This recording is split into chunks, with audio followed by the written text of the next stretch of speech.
नमस्कार, मी करणसिंह पवार. आपण पाहत आहात लोकशाही मराठी. महाराष्ट्रामध्ये विधानसभा निवडणुकांचा रणसंग्राम सध्या सुरू आहे. प्रचार वेग धरतोय आणि त्यातच सध्या प्रचार शेवटच्या टप्प्यात आला आणि आज आपण आलेलो आहोत वसई विधानसभा मतदारसंघ. ज्या विधानसभा मतदारसंघामध्ये तब्बल 3 ते 4 दशकांपासून या मतदारसंघात बहुजन विकास आघाडीचे अध्यक्ष हितेंद्रजी ठाकूर यांचं वर्चस्व कायम राहिलेलं आहे. आज त्यांच्याशीच आपण बातचीत करणार आहोत. हितेंद्र सर, लोकशाही मराठीमध्ये आपलं खूप खूप स्वागत. नमस्कार, धन्यवाद. सर, माझा पहिला प्रश्न, प्रचार शेवटच्या टप्प्यात आलाय, धावपळ सुरू आहे, कशी तयारी नेमकी सध्या सुरू आहे? नाही, आमची 5 वर्ष तयारी असते. निवडून आल्या दिवसापासून आम्ही 5 वर्षापुढची तयारी करतो. त्याच्यामुळे निवडणुकीच्या वेळी लोकांकडे जाणं, भेटणं, वेगवेगळे आमिष दाखवणं, पैसे वाटणं हे उपद्व्याप करण्याची आम्हाला गरज लागत नाही. आम्ही 12 महिने आलेल्या प्रत्येक माणसाचं अर्धा कप चहा, अर्धा ग्लास थंड पाजून स्वागत करतो, त्यांचे प्रश्न विचारतो. त्यांच्या प्रश्नावर कोणाला फोन करायचा असेल, कोणाला पत्र द्यायचं असेल, कोणत्या अधिकाऱ्याशी बोलायचं असेल, ते बोलून त्याचं काम जागच्या जागी, म्हणजे उद्या ये, परवा ये, हे उपद्व्याप आम्ही आजपर्यंत केलेले आठवत नाही. एक आणि जगाच्या पाठीवर आम्ही ऑफिसमध्ये असले, मी, क्षितिज ठाकूर, कोणी आणि आलेल्या व्हिजिटरला भेटलं नाही असं आपण दाखवू शकत नाही. एक माणूस ज्या दिवशी दाखवेल का हितेंद्र ठाकूर असणार, अगदी विरोधक जे माझ्या विरुद्ध इलेक्शनला उभे राहतात, बोलतात, ते पण मला इलेक्शन नंतर भेटतात, त्यांची कामं सांगतात, ती कामं मी करतो जी होण्यासारखी आहेत ती. एकही विरोधक सांगू शकत नाही. त्याच्यामुळे आमची इलेक्शनच्या वेळी कधी धावपळ नसते. आम्ही 12 महिने धावपळ करतो. भाजपचे खासदार डॉक्टर हेमंत सावरा यांनी एक आरोप केलाय की आपल्या माध्यमातून या मतदारसंघात काही विकास कामे झालेली नाहीत, असा त्यांचा दावा अहो, आहे. काय माहितीये का, वडिलांमुळे ते खासदार झाले, बाकी त्यांची स्वतःची काय कॅपॅसिटी काय, आणि स्वतःच्या वडिलांवर टीका करणं योग्य नाही. तुम्हाला एक माहीत नसेल, वसई म्हटलं का हितेंद्र ठाकूर हे समीकरण झालंय. आमच्या वसईमध्ये 19 वेळा MLC झाली. शिक्षक मतदारसंघ, पदवीधर मतदारसंघ आणि स्थानिक स्वराज्य संस्था, एकंदरीत 19 वेळा. आणि 19च्या 19 वेळा BJP आणि मित्र पक्षाचे MLC होते. लक्षात आलं? या तिन्ही मतदारसंघातून. आमचा आज बोईसर, वसई, सोपारा आहे. पूर्वी वाडा आणि वसई होता. त्यावेळी वसई, सोपारा स्टेशन, सोपारा वेस्टचं SD स्टेशन हे वाडा मतदारसंघात होतं. आणि सोपारा पूर्वेचा संपूर्ण भाग, वालीव, गोखिवरा, पेल्लार, सायवन पासून ते खानिवड्यापर्यंतचा, म्हणजे अर्धा तालुकाचं नेतृत्व करत होते विष्णू सावरा, जे कॅबिनेट मंत्री आणि पालकमंत्री आमच्या ठाणे जिल्ह्याचे होते. बरोबर आहे? आणि ते जवळपास 20 वर्ष प्रतिनिधित्व करत होते. म्हणजे अर्ध्या तालुक्याचं नेतृत्व जे करत होते, त्या वडिलांवर रामभाऊ नाईक 89 पासून 9 पर्यंत इकडे प्रतिनिधित्व करत होते, जे रेल मंत्री होते, पेट्रोलियम मंत्री होते. वनगा साहेब इकडूनचे खासदार होते, हा जो मी सांगितला. बरोबर आहे. डहाणू मतदारसंघाचे ते, आणि उत्तर मुंबईचे हे म्हणजे वसई तालुक्याला वनगा साहेब पण होते. आता मला सांगा, 30 वर्षातली 20 वर्ष, 25 वर्ष राम नाईक, वनगा साहेब, सावरा साहेब यांनी काढल्यात. आणि हे जे मी MLC सांगितले, बरोबर, 19 वेळा झालेले. मग टीका कोणावर केली? 19 टर्म करणारे MLC, 5-5 टर्म करणारे रामभाऊ नाईक, सावरा साहेब, वनगा साहेब यांच्यावर, स्वपक्षीयांवर करतात. इतकं वाईट मुलांनी वागू नये वडिलांच्या प्रती. लक्षात आलं का? म्हणजे त्यांनी एक मान्य करावं परत, का आमचे सगळे BJPचे निवडून गेलेले हे नालायक होते, त्यामुळे आम्ही हितेंद्र ठाकूरना विचारतो, आणि जे काय झालं ते हितेंद्र ठाकूरने केलंय. मुळात जनतेच्या थेट संपर्कात राहणारे लोकप्रिय नेते अशी आपली ख्याती आहे. आजवर आपण अनेक विकास कामे या मतदारसंघात केली आहेत. या संपूर्ण आजवरच्या कामावरती आपण समाधानी आहात? समाधानी माणूस कधीही राहू नये, असू नये, मग त्याची प्रगती संपली. ज्या दिवशी मी सांगेल का मी समाधानी आहे, मी आनंदी आहे, त्या दिवशी मी कामं करणं सोडेल. 4 MLD पेल्लारचं पाणी येत होतं आणि 2 MLD दूध, 6 MLD, 60 लाख लिटर पाणी. आज जवळपास 50 कोटी लिटर म्हणजे 500 MLDच्या आसपास पाणी वसई तालुक्यात येते. अगदी. आणखीन 500 MLD पाण्याची मी सोय करून ठेवलाय. म्हणजे 165 कोटी एका धरणाकरता आम्ही म्हणजे पाण्याकरता, धरण नाही आणि सुसरी हा दुसऱ्या ह्याच्याकरता 16 कोटी नुसत्या सर्वे करता भरल्यात. त्याच्यातून 190 अधिक बंधाऱ्यामुळे 70 असे एकूण 260 आणि सुसरीमधून 180 म्हणजे 260 अधिक 180 म्हणजे 440. आमचा खोलसापाडा 1, खोलसापाडा 2, त्यातल्या एका धरणाचं काम आता जवळपास 70% आम्ही फॉरेस्टची जागा मिळाली तर उंची वाढवणार. ते 2 धरण मिळून 75 MLD म्हणजे 7.5 कोटी लिटर पाणी ते आम्हाला आणखीन वाढलं तो जवळपास 100 MLD पर्यंत. म्हणजे हे 100 MLD ते 460 प्लस हे 100 MLD 560 म्हणजे कुठे 4 MLD आणि कुठे 1000 MLD. आज किती 250 पट पाणी माझ्या कारकिर्दीत वाढलाय. माझ्या एका मताकरता लोकांना माहिती आहे विलासराव देशमुखांना सपोर्ट करताना एक मत नाही तर सरकार पडलं होतं. मी 265 कोटी रुपयाची पाण्याची योजना आणली. मी माझ्याकरता कधीच काय मागितलं नाही राजकारणामध्ये, काय हे द्या तर मी हे करेन. माझ्या विभागाला काय ते केलं. आता आमचे विरार हायवे पासून अर्नाळ्यापर्यंत, सुपारा हायवे टू निर्मळ, वसईचे 2 फाटे वालीव, आणखीन सातिवली ते वसई गाव, बाफाण्याचं पासून ते नायगाव, उमेळा इथपर्यंतचे कॉन्क्रीटचे रोड, भोईदापाडा रोड कॉन्क्रीटचा, महावीर एजन्सी ते धानिव तो कॉन्क्रीटचा, 12 ब्रिजेस त्यात आम्ही 7 केले म्हणजे काही जॉईन करून, का फ्लायओव्हर माणिकपूर, बोळींज, वसई, सोपारा असे वेगवेगळे ब्रिजेस पास करून घेतले. आणि 4 रेल्वे ओव्हरब्रिज, विरार सोपाऱ्याच्या मध्ये, सोपारा वसईच्या मध्ये, वसई ह्याच्यामध्ये आणि सोपाऱ्याला एक एक्स्ट्रा, असे 4 रेल्वे ओव्हरब्रिज रेल्वेकडे पाठवल्यात. त्या रेल्वेच्या मान्यतेनंतर ही सगळी MMRDतून 7,500-8 हजार कोटीची कामं पास करून घेतल्यात. नायगाव टू भाईंदर, खाडी पुलासकट मेट्रो आणि तीच मेट्रो पुढे रिंग रोडने फिरणार आहे, जो आमच्या विरार, सोपारा, वसई, नायगाव या 4ही शहरांना ईस्ट वेस्ट जॉईन करतो त्या रिंग रोड मार्फत. म्हणजे रिंग रोड प्लस त्याच्यामधून मेट्रो अशा प्रकारच्या गोष्टी पास करून घेतलेल्या आहेत. त्याचबरोबर जो वरळी बँड्रा लिंक रोड आहे तो पुढे बोरिवलीपर्यंत येणार होता, आता भाईंदर आणखीन वसई आणि नंतर भविष्यात ह्याच्यापुढे जायका, जी जपानची एक फायनान्शियल इन्स्टिट्यूट आहे, त्याच्या माध्यमातून त्याला फायनान्स होणार आहे. त्याच्यामुळे सरकार कोणतंही असलं तरी त्या योजनेला काहीही अडचण येणार नाही. विरार नारंगी ते सफाळा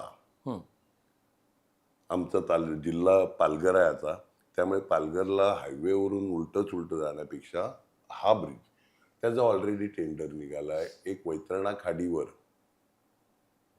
सफाळ्याच्या इकडे जो आमचा पाण्याचा ब्रिज वापरतात, पाईपलाईन करता टाकलेला ब्रिज वापरतात सिंगल, तो डबल ब्रिज, आणि सातपाटी मुरबा हा ब्रिज, ही कामं त्याचप्रमाणे समृद्धीला मनोर नाका म्हणजे मनोर मस्तान नाका, तिकडून वाडा, कुडूस आणि पुढे शहापूर, म्हणजे आम्हाला कुठे नागपूर, औरंगाबाद, नाशिक साईडला जायचं असेल तर समृद्धीला जॉईंट होण्याकरता त्याचं पण काम निघालेलं.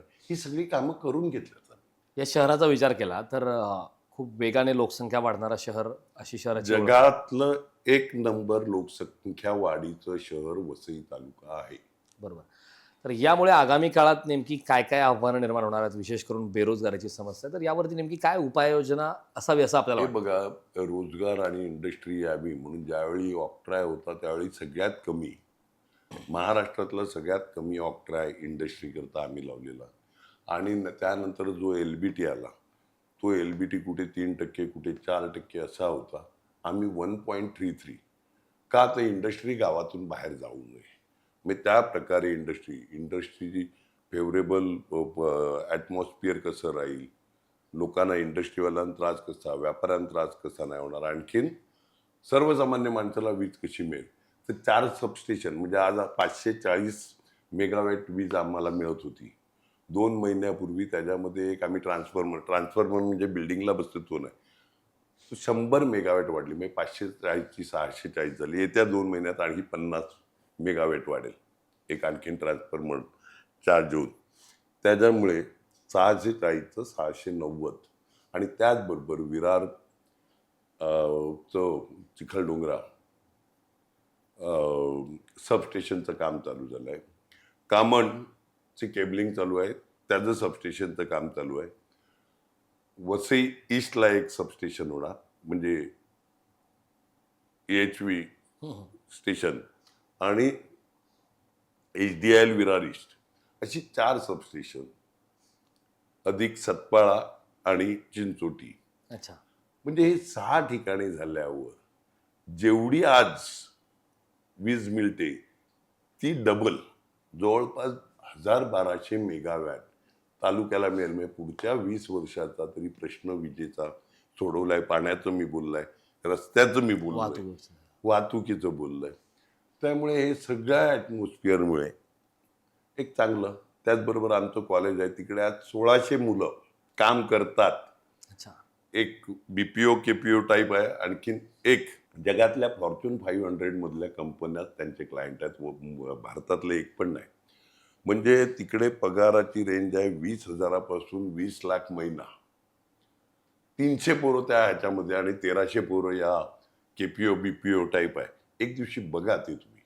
म्हणजे 1600 पोरं का तर IT ला आमच्या इकडे मॅन पॉवर उपलब्ध आहे. आम्हाला दुनियाला दाखवायच्या वेगवेगळ्या लोकांना आणून मी तिकडे व्हिजिट करायला लावतो. बरेचसे लोक ITच्या दृष्टीने आमच्या इकडे चालू करण्याकरता, म्हणजे हा रूट मोबाईलवाला होता, त्यांनी तर NCR नॅशनल कॅपिटल रिजन आणि पटनामध्ये जागा घेतलेली, त्या विकून टाकल्या.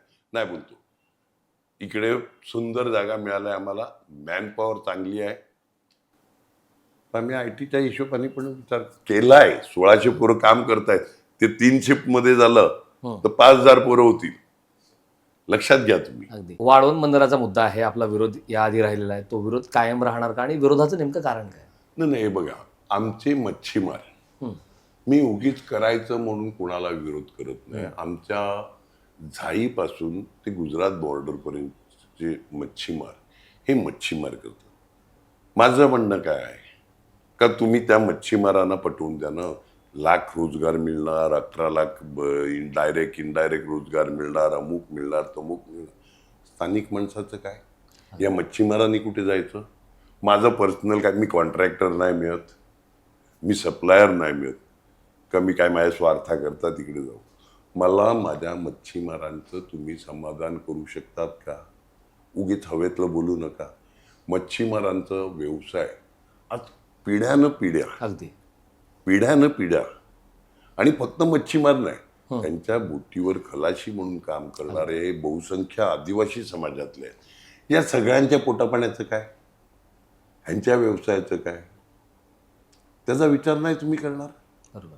आमचं तेच म्हणणं आहे. सर, एक महत्त्वाचा मुद्दा आहे की राजकारणामध्ये आल्याच्या नंतर मंत्रिपदाची महत्त्वाकांक्षा ही जवळपास सर्वांनाच असते, मात्र आपली भूमिका नेहमी तटस्थ राहिली आहे. महाविकास आघाडी असू द्या, महायुती, आपल्याला ऑफर येतात, मात्र आपण तटस्थ भूमिका घेतात. त्याचं नेमकं कारण काय? आपण आपल्या मतदारसंघाचा खूप चांगल्या प्रकारे आतापर्यंत विकास केलात, अशाच प्रकारचा विकास आपण राज्यात करावा असं आपल्याला वाटतं का मंत्रिपद घेऊन? नाही, हे बघा, मंत्रीपद एक अधिकार असतो, वेगळ्या पद्धतीने काम करू शकतील हे मान्य आहे. एवढ्याला कधीच मंत्री झालो असतो इच्छा असती तर. बरोबर आहे. मी माझ्या विभागाला काय प्राधान्यांनी मिळेल एवढं बघतोय. आणि आहेत ना, आहेत बरेचसे कॅपेबल मंत्री आहेत, करतील. पण सगळ्या समाजाला, ते हिंदू, मुस्लिम, कॅथलिक, आज काय आहे हो, हिंदू आणि मुस्लिम ह्या दोन धर्मामध्ये एखादा धर्मगुरू मुस्लिम समाजातला काही बोलला का सर्वसमावेशक असं सरकार असावं, सर्व निधर्मी असावं, तर त्याच्या धर्मगुरूंची क्लिपची मोडतोड केली जाते, त्यांचं उलटसुलट पसरवलं जाते. आपल्याला हिंदू मुस्लिम बघायचे आहे का सर्व धर्म बघायचे आहेत हे तर बघा की नाही. बरोबर आहे. आपण पिढ्यानं पिढ्या एकत्र एका जागेवर बरोबर आहे. जे राहतो ते एका धर्मगुरूंच्या भोवती तुम्ही त्यांच्या मागे त्यांच्या क्लिपची मोडतोड करून मागे लागणार असतील आणि त्या ह्याच्यावर मग आमच्या रोजगाराचं काय, आमच्या कामाचं काय, आमच्या इकडूनच्या इंडस्ट्री कुठे बाहेर जात असतील त्याचं काय, त्याच्याबद्दल कोणती चर्चाच करायचं नाही. महागाईबद्दल काय बोलायचं नाही. आता आपण धार्मिक विषयाबद्दल चर्चा करत होतात. आताच योगी आदित्यनाथ यांचं एक वाक्य होतं, बटेंगे तो कटेंगे, ज्यावरती खूप दावे प्रतिदावे आरोप प्रत्यारोप झाले. यावरती आपली काय प्रतिक्रिया? या वक्तव्याकडे आपण कसं पाहताय? काय बटेंगे ना काय कटेंगे, आम्ही कधीच कटणार नाही हो. आम्ही पण हिंदू आहेत ना. आम्ही कधी नाकारलं का आम्ही हिंदू नाहीत? आमचं साईबाबाचं मंदिर, आमच्या बंधुराजांनी केलेलं मोठमोठे उत्सव तिकडे साजरे करतात. माझी पत्नी एक कृष्ण मंदिर बनवते भव्य दिव्य. मग आम्ही हिंदू नाही आहेत का? त्याच्याकरता आम्ही आमचा धर्म रस्त्यावर आणायचा का? आमचा धर्म आमच्या देवळात आहे, आमच्या घरात आहे. मी घरात न चुकता देवाला पाया पडल्याशिवाय बाहेर निघत नाही. आणि रस्त्यात जी काही धार्मिक स्थळं लागतात, मग ती मस्जिद असेल, तो दर्गा असेल, तो चर्च असेल, ते बौद्ध विहार असेल, गुरुद्वारा असेल, असं केल्याशिवाय पुढे जात नाही मी. मी फार अंधभक्त नाही मिळत, पण श्रद्धा आहे, एक कोणती तरी सुपर पॉवर आहे, ते जग चालवते, आम्हाला चालवते. त्याच्या पुढे आपण नतमस्तक राहिलं पाहिजे. म्हणून मी धर्म रस्त्यावर कधीही आणला नाही, आणणार नाही. सगळ्या जातीच्या आणि धर्माच्या लोकांना घेऊन विकास हा माझा धर्म आहे. कोविडच्या काळामध्ये आपल्या कामाची खूप चर्चा होती की आपण एका मोठ्या शस्त्रक्रियेमधनं बाहेर आला होतात, मात्र त्यानंतर सुद्धा आपण थेट त्वरित कोरोनाच्या रुग्णांना जाऊन भेटत होतात. हे म्हणजे कसं काय शक्य झालं त्वरित? क्वारंटाईन सेंटर आमच्या कॉलेजमध्ये केलेलं. नगरपालिकेने दिवसाचे 500 रुपये, एका फॅमिलीतले 2-2, 3-3 क्वारंटाईन करायला लागले तर 1,500 न 2,000 रुपये दिवसाचे भरायचे कुठून? तर त्यांना अतिशय उत्कृष्ट जेवण आणि त्यांच्या राहण्याचं क्वारंटाईन करण्याचं सेंटर, सुसज्ज असं सेंटर आपल्या कॉलेजमध्ये मी केलेलं. म्हणजे माझ्या मुलांनीच बाहेरून येणार, त्यांचे काही मित्र बोलले का रे आमची परिस्थिती, आमच्याला इकडे 2-2, 3-3 महिने पगारच झाला नाही, हॉटेलमध्ये क्वारंटाईन होणं वगैरे. तर त्या हिशोबाने ते क्वारंटाईन सेंटर केलं. जेवण आज 1.25 कोटी लोकांचं जेवण म्हणजे जीवदानी ट्रस्ट, साईबाबा मंदिर ट्रस्ट, विवा कॉलेज ट्रस्ट यांनी दिलं, पुरवलं. पण देवळंच बंद होती, त्यामुळे त्यांचं पण उत्पन्न नव्हतं. त्यामुळे आमची विवा चॅरिटेबल ट्रस्ट ह्यांचे पैसे, जीवदानी मंदिर, साईबाबा मंदिर यांचा पुढाकार कोण वाटप करत होतं, कोण बनवण्याचं काम करत होतं. जीवदानी मंदिराच्या इकडे त्यांच्या स्टाफच्या मदतीने सगळं जेवण बनवलं गेलं. त्याला लागणारं सगळं रेशनिंग ना याचा खर्च आमच्या विवा चॅरिटेबल ट्रस्टने उचलला. आमच्या काही मित्रमंडळींनी पैसे दिले, मदत केली. आणि त्या सगळ्या माध्यमातून म्हणजे ते एकट्या माझं श्रेय असं नाही, आमच्या टीमचं. मग टोसिलोझुंब असेल, रेमडेसिवीर असेल, ही जी इंजेक्शन होती ती वाटण्याचं 1000च्या वर 2 इंजेक्शन बरोबर आहे. ज्यांना लागतील त्यांना दिलं. पैसे घेण्याचा प्रश्नच नव्हता. म्हणजे 40-40 हजार रुपयेचं एक इंजेक्शन लाख-लाख, 1.5-1.5 लाख रुपये ब्लॅकमध्ये विकलं जायचं. त्यावेळी ती इंजेक्शन उपलब्ध करून देण्याची, औषधं उपलब्ध करून देणं, ऑनलाईन औषधं उपलब्ध करून देणं, त्यातली आमची टीम ही फिरत होती. त्यामुळे सगळ्याच ठिकाणी. आणि एक दिवस पण घरात बसलो नव्हतो कोविड काळामध्ये. येऊन ऑफिसमध्ये फक्त AC ऑफिसमध्ये बाहेर बसवायला लागलो. आणि आलेल्या प्रत्येक माणसाला त्या काळात कोणाला हॉस्पिटलमध्ये ॲडमिशन पाहिजे असेल, कोणाला औषधं पाहिजे असतील, कोणाला काय पाहिजे असेल ते बघत. त्यावेळी हॉस्पिटल पण उघडलेलं आम्ही कोविड करता खास समोरच आमच्या विरारच्या खास हॉस्पिटल उघडलेलं. आमची जिकडे शाळा चालू होती आमची एक बारकी, त्याच्यामध्ये त्याचं रूपांतर कॉलेज हॉस्पिटलमध्ये केलं. आणि कोविड पुरता ते हॉस्पिटल म्हणून चालवलं. सगळ्या गोष्टी केल्या ना. ठाकूर साहेब, महत्त्वाचा प्रश्न, विधान परिषद निवडणूक असू द्या किंवा राज्यसभेची निवडणूक, नेहमीच आपल्याला महाराष्ट्राच्या माध्यमातून किंगमेकरच्या भूमिकेमध्ये पाहिलं जातं. त्या निवडणुकीच्या दरम्यान बरेच राजकीय नेते आपल्या भेटीगाठी घेतात. काय कारण नेमकं? हे बघा, एक तर सगळ्या राजकीय नेत्यांशी पक्षाशी माझे संबंध चांगले आहेत. शत्रुत्व फक्त इलेक्शनच्या वेळी असते. ते इलेक्शन संपलं, मी मगाशीच बोललो का माझ्याकडेच येतात विरोधक कामं घेऊन. तर त्या प्रकारचे हे आहेत आणि अपेक्षेने येतात. मतं मागण्याचा त्यांचा अधिकार. आज आम्ही फिरतो लोकांमध्ये मतं मागण्याकरता. विधान परिषद, राज्यसभेला त्या आमच्याकडे येतात मतं मागायला. कोणाला द्यायचं कोणाला नाही ते आम्ही ठरवतो. आम्हाला कशा प्रकारे मदत करतील, पुढे भविष्यात काय करतील ते आम्ही विचारतो. एक शेवटचा प्रश्न, ज्या प्रकारचं सध्या राज्यातलं राजकारण सुरू आहे मागच्या 5 वर्षापासून आपण पाहतोय, आगामी काळात कोणी नवतरुण नवयुवक जर राजकारणात प्रवेश करू इच्छित असतील तर त्यांना नेमका आपण काय संदेश द्याल? मी तुम्हाला सांगू का, मी 90 पासून आमदार आहे. या 5 वर्षात मी आमदार आहे हे म्हणण्याची मला लाज वाटते. इतकं खालच्या थराचं राजकारण, कोणता पक्ष कुठे आहे, कोण कोणाबरोबर आहे, कोणाच्या काय युत्या आहेत आणि कोण काय काय चोरलं. हो, पक्ष चोरलं, चिन्ह चोरलं, वडील चोरले, असं सगळे उपद्व्याप मी आयुष्यामध्ये कधी बघितलेलं नव्हतं. खोके ओके, म्हणजे सुदैवाने आमचं नाव कुठे खोक्या फोक्यामध्ये आलं नाही. 50 खोके, सबकुच ओके वगैरे ह्याच्यामध्ये आमचं कुठेच नाव आलं नाही. आम्ही लांबच राहिलो 35 वर्षात.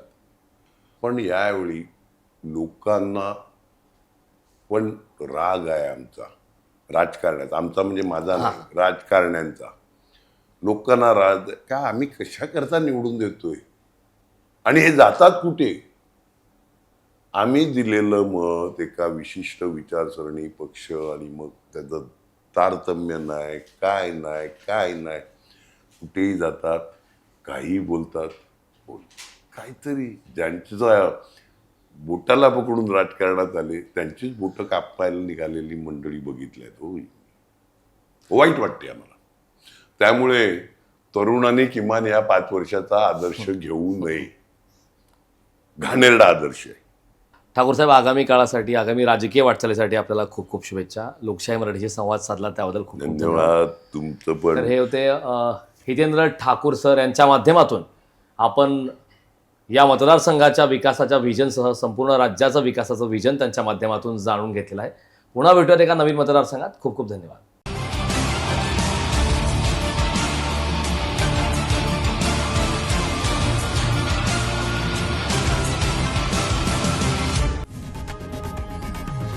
लोकशाही मराठी ऐका, पहा, जागरूक रहा.